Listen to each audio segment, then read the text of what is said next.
The oldest traces of hominid existence in Switzerland date to about 150,000 years ago. The oldest known farming settlements in Switzerland, which were found at Gettlingen, date to around 5300 BC. The earliest known tribes formed the Hallstatt and Latine cultures, named after the archaeological site of Latine on the north side of Lake Neuchâtel. Latine culture developed and flourished during the Late Iron Age from around 450 BC 34, possibly influenced by Greek and Etruscan civilizations. One of the most important tribal groups was the Helvetii. Steadily harassed by Germanic tribes in 58 BC, the Helvetii decided to abandon the Swiss plateau and migrate to western Gallia. Julius Caesar's armies pursued and defeated them at the Battle of Bibracte, in today's eastern France, forcing the tribe to move back to its homeland. In 15 BC, Tiberius later, the second Roman emperor, and his brother Drusus conquered the Alps, integrating them into the Roman Empire. The area occupied by the Helvetii first became part of Rome's Gallia Belgica province and then of its Germania Superior province. The eastern portion of modern Switzerland was integrated into the Roman province of Rhaetia.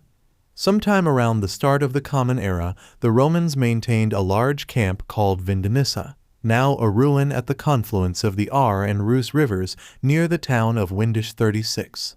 The 1st and 2nd century AD was an age of prosperity on the Swiss plateau.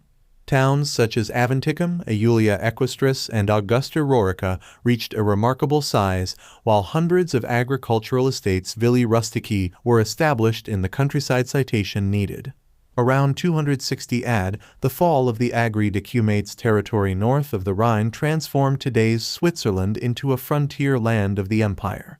Repeated raids by the Alemanni tribes provoked the ruin of the Roman towns and economy, forcing the population to shelter near Roman fortresses like the Castrum Roricense near Augusta Raurica.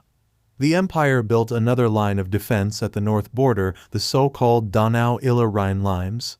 At the end of the 4th century, the increased Germanic pressure forced the Romans to abandon the linear defense concept. The Swiss plateau was finally open to Germanic tribes. In the early Middle Ages, from the end of the 4th century, the western extent of modern-day Switzerland was part of the territory of the kings of the Burgundians. The Alemanni settled the Swiss plateau in the 5th century and the valleys of the Alps in the 8th century, forming Alemannia. Modern-day Switzerland was then divided between the kingdoms of Alemannia and Burgundy. The entire region became part of the expanding Frankish Empire in the 6th century, following Clovis I's victory over the Alemanni at Tolbiac in 504 AD and later Frankish domination of the Burgundians.